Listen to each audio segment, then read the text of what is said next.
Bon, ça va faire plus de 5 ans que je travaille sur YouTube et c'est pas seulement pour mes chaînes, mais principalement celles de mes clients qui sont entrepreneurs, coachs, créateurs et qui utilisent YouTube pour vendre et même développer leur business. Il y en a certains qui font peu de vues mais qui génèrent beaucoup de clients et il y en a d'autres qui font beaucoup de vues et qui génèrent aussi beaucoup de clients. Parce que pour commencer, il faut vraiment arrêter de penser que faire peu de vues, c'est forcément une bonne chose parce que ce sera qualifié. C'est complètement faux. Tu peux faire du contenu de qualité à un public très qualifié et quand même faire des vues sur tes vidéos. Et c'est exactement ce qu'on va voir aujourd'hui parce que je vais te montrer les 3 étapes qui permettent à YouTube de scaler un business ou une activité. Il n'y a pas de hack, il n'y a pas de stratégie ou d'algo complètement bullshit. Simplement le framework exact que j'applique tous les jours sur les chaînes que j'accompagne et qui ont des résultats concrets. Et ces 3 étapes, je vais forcément te les présenter juste après. Mais ma promesse, littéralement, avec cette vidéo, c'est que tu repartes et que tu comprennes exactement pourquoi ta chaîne ne t'apporte pas assez de clients ni pas assez de visibilité au final, même avec du très bon contenu, parce que je sais déjà que tu poses déjà du bon contenu avec beaucoup de valeur, ça, il n'y a pas de problème.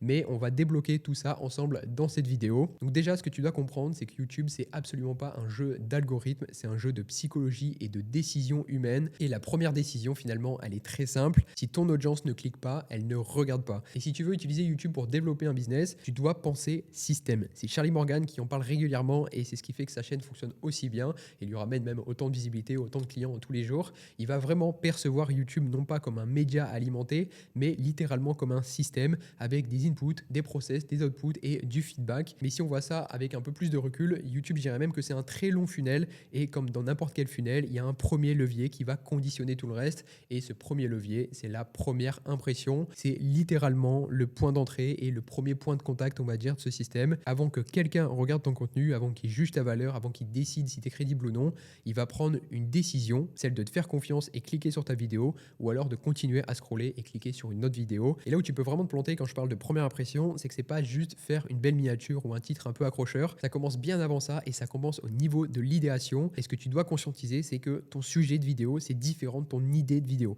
Parce qu'un sujet, ça peut être neutre. Je vais te donner un exemple juste après. Et une idée, ça va être justement ton sujet qui va être mis sous tension. Tu peux parler du même sujet que tout le monde et obtenir des résultats complètement différents, simplement parce que l'idée ou l'angle est beaucoup plus fort. Et pour te donner un exemple concret, on a travaillé sur la vidéo de Louis Key que tu verras à l'écran, vidéo qui a d'ailleurs obtenu autour de 500 000 vues si je ne me trompe pas.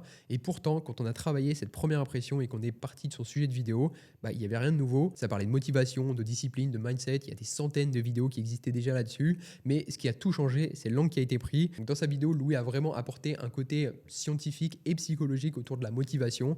Et c'est exactement ça qu'on a décidé de pousser et d'amplifier, à la fois le rôle du cerveau, le côté scientifique et le côté psychologique. Et c'est pas juste pour être original, mais surtout pour venir amplifier l'émotion du sujet. Et ensuite, pour travailler l'idée, justement, on n'a pas réinventé un concept de zéro, ça sert à rien de réinventer la roue à chaque fois. On est allé chercher des outliers, donc des vidéos qui surperforment par rapport à d'autres vidéos de la même chaîne. On a analysé tout ce qui fonctionnait vraiment, que ce soit au niveau des titres, des mots-clés, des frameworks, des créas, etc. Et ensuite, seulement, on a traduit tout ça dans un packaging. Donc d'abord sur la Minia, avec le cerveau et le schéma qu'on a repris d'un outlier et qui permet d'amplifier finalement le rôle du cerveau dans cette vidéo. Et justement, après, on va avoir le wording. Donc tu n'es pas flemmard, c'est une phrase qui va vraiment attaquer légèrement, qui va forcément créer une réaction, mais en même temps, ça montre qu'il y a de l'espoir, on va dire. Et on va déjà commencer à augmenter l'intérêt grâce à ça. Et pour compléter ça, on va avoir le titre. Là, on évite forcément le titre basique du style comment être motivé pour réussir ou pour devenir riche en 2025, en 2026, peu importe. Et au contraire, on va proposer comment obliger ton cerveau à rester motivé. Obliger, c'est un mot qui est très fort. Et on va aussi rajouter le mot cerveau pour amplifier son rôle dans ce packaging. Et c'est absolument pas un cas isolé ou une question d'audience, peu importe. Parce que pareil, hein, sur le même principe, il y a quelques semaines, on a travaillé sur une vidéo d'un client qui avait moins de 20 000 abonnés et on a publié la vidéo quasiment en même temps qu'un autre créateur qui avait plus de 300 000. Et à ce moment-là, on parlait exactement du même sujet. Pourtant, on a fait plus de 160 000 vues et la vidéo de l'autre créateur, on a fait seulement 60. Et vraiment, c'est une question d'angle, de packaging et d'émotion et absolument pas une question d'algo, d'audience ou de chance, peu importe. Et ce que je veux que tu comprennes derrière ça, et c'est le plus important, c'est que ton objectif, c'est pas non plus de faire cliquer le plus de monde possible. Ton objectif, c'est littéralement de faire cliquer les bonnes personnes pour la bonne raison, avec une promesse que ta vidéo va vraiment tenir. Parce que sinon, tu vas peut-être gagner des clics, c'est cool, tu vas être content, tu vas augmenter ton CTR, mais tu vas perdre tout le monde au bout de 30 secondes et finalement, tu vas décevoir ton audience qui, justement, ne cliquera plus jamais sur tes prochaines vidéos et ce serait la pire chose à faire, que ce soit côté algo, que ce soit côté humain, c'est vraiment négatif. Donc, pour finir sur cette première règle, pour travailler ta prochaine vidéo, commence par travailler l'idée de ta vidéo. Ensuite, tu vas réfléchir à l'angle qui fera cliquer la personne que tu veux viser. Ensuite, tu vas définir la promesse ou l'émotion que tu veux lui envoyer. Tu vas appliquer tout ça sur ton packaging, donc ton titre et ta minia. Et seulement là, tu t'intéresses à l'esthétique de ta minia. Ce que je te conseille forcément, c'est de surtout pas utiliser d'IA, pas de suroptimisation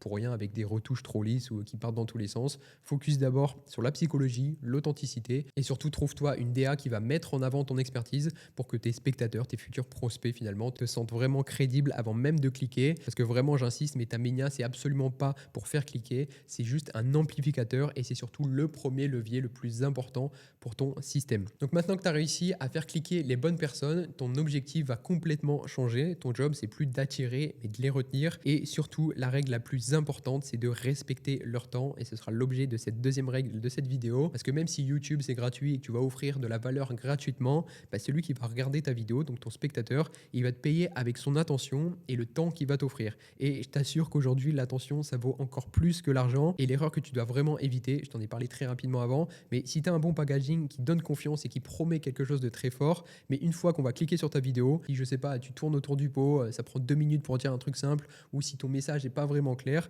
bah, automatiquement, on va décrocher. Et là, bah, tu as tout perdu parce que même si ta vidéo est bonne dans le fond, bah, si elle ne respecte pas vraiment le temps de la personne en face de toi, ça ne fonctionnera pas. Et c'est exactement là qu'intervient un concept très important que tu dois maîtriser, c'est la valeur par seconde. J'en ai déjà parlé dans une vidéo avec Mathis Clouet, qui est d'ailleurs disponible sur ma chaîne, mais c'est aussi un principe de Caleb Ralston qui met beaucoup en avant et que je me dois de citer. Mais l'idée, elle est très simple. Chaque phrase que tu dis doit avoir un impact immédiat dans la tête de ton spectateur. Sinon, elle ne mérite pas d'être là. C'est aussi simple que ça. Parce qu'au final, c'est pas la durée qui compte, c'est vraiment la densité. Tu peux offrir beaucoup plus de valeur en 7 minutes bien structurées que dans une masterclass de 40 minutes ou 1 heure avec trop plein d'informations. Donc sur ta prochaine vidéo, si tu proposes du contenu éducatif ou même différent, mets-toi en tête que c'est inutile de vouloir offrir le plus de valeur possible.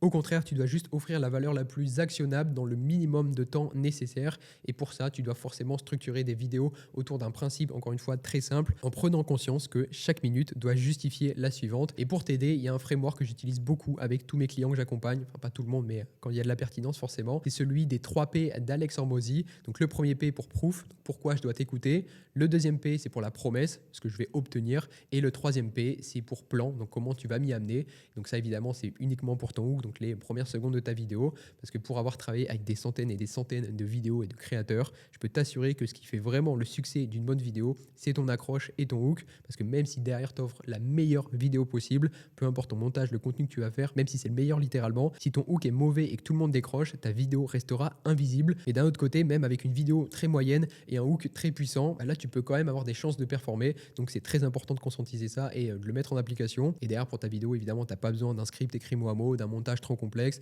Tu as juste besoin d'être clair, d'être structuré, d'être honnête et de respecter le temps qu'on va t'offrir. Parce que si tu respectes le temps de ton audience, elle te le rendra, elle regardera plus longtemps, elle reviendra surtout te voir sur d'autres vidéos et surtout elle te fera confiance. Et quand tu veux vendre avec YouTube, tu as vraiment besoin de cette confiance, c'est le plus important. La troisième règle maintenant, ça va être de diriger leur attention parce que jusqu'à maintenant, tu as fait littéralement le plus dur. Tu as réussi à faire cliquer les bonnes personnes, tu as réussi à respecter leur temps pour qu'elles restent, si tu as respecté tout ça en tout cas. Donc là, il reste une dernière étape et elle est méga importante. Tu peux absolument pas les laisser repartir sur YouTube comme ça parce que si tu donnes beaucoup de valeur sans diriger l'attention derrière, bah, tu vas perdre des opportunités, tu vas perdre beaucoup d'argent parce qu'encore une fois, YouTube, c'est un système, c'est un funnel qui est très long avec des étapes et des niveaux de conscience et de confiance finalement. Et tu dois vraiment voir tout ça comme une suite logique parce que ton objectif pour chaque vidéo, c'est que la personne fasse au moins une action et c'est comme ça que tu vas apprendre à diriger l'attention. Et pour ça, clairement, tu as 2 choix. Le premier choix, c'est de faire un CTA interne à YouTube, donc dans YouTube finalement. Donc ça, c'est quand tu considères que ta vidéo n'a pas encore assez chauffé ton audience, elle ne donne pas encore assez confiance,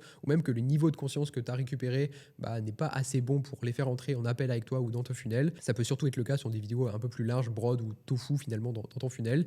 Ton objectif avec ça, ça va être de les faire avancer dans ton funnel YouTube en général, mais surtout en les laissant sur la plateforme. Tu dois les envoyer vers une vidéo qui va approfondir un peu le sujet, soit une étude de cas, soit une vidéo littéralement plus bas dans ton funnel, ce qu'on appelle des vidéos bofu ou au minimum mofu. C'est une vidéo qui va vraiment expliquer un peu comme une VSL ton système, ton offre ou tes résultats au complet. Donc c'est vraiment dans l'optique de construire une suite logique pour qu'ils continuent à passer du temps avec toi. C'est très important. Et la deuxième option, ce sera un CTA en dehors de la plateforme, donc en dehors de YouTube. Si tu considères que la vidéo est assez forte, si tu sens que là, tu as vraiment monté la confiance, que tu peux sortir la personne de YouTube, forcément, tu peux l'envoyer vers ton funnel en dehors de YouTube. Ça peut être vers un call, vers une ressource gratuite, un groupe, une communauté, une liste email, un audit que tu vas faire, une analyse. Enfin bref, dans tous les cas, le seul objectif, c'est d'avoir un seul chemin que tu dois respecter. Et d'un autre côté, tu peux aussi faire le choix de ne pas mettre aucun appel à action, aucun CTA. On l'a déjà fait avec pas mal de clients dans leurs vidéos et ça fonctionne très bien. Mais ça fonctionne seulement si ta valeur perçue et ton autorité, je vais dire, sont déjà en place face à ton audience ou même sur sur ton marché en général. Et si c'est pas le cas, je te conseille vraiment de diriger l'intention et de mettre en place des CTA. Sinon, tu vas avoir une chaîne qui apprend des choses, c'est très bien, mais qui va jamais transformer cette intention en client. Donc, tu vas pas remplir tes objectifs finalement. Et une dernière erreur que je vais avoir avant de clôturer tout ça, c'est que si tu mets ton seul CTA à la fin de la vidéo, au moment où il reste genre 10-15% des gens, il n'y a plus personne qui va l'entendre et personne passera à l'action. Donc, si tu fais ça, tu vas perdre beaucoup d'opportunités. Et ce que je te conseille sur un cas général, évidemment, on peut faire du cas par cas sur chaque vidéo, tu vas venir placer un mini CTA assez tôt dans la vidéo qui va être très logique et très naturel, c'est très important et assez rapide. Il ne faut pas que tu cuts non plus ta vidéo. Tu vas aussi faire un deuxième rappel très naturel aussi au milieu de ta vidéo s'il y a vraiment une pertinence à le faire, tu n'es pas obligé. Et un CTA beaucoup plus clair et beaucoup plus assumé à la fin pour vraiment clôturer ta vidéo. Et tout ça, tu vas le faire dans l'optique de diriger l'attention. Donc pour conclure, ce que tu dois retenir de tout ça, c'est ces 3 règles. La première, c'est de faire cliquer les bonnes personnes, sinon elles ne regardent pas. La deuxième, c'est de respecter leur temps pour gagner la confiance. Et la troisième, c'est d'apprendre à diriger leur attention. Donc j'espère vraiment que cette vidéo t'aura aidé. Sinon, on se retrouve dans une prochaine vidéo. Ciao.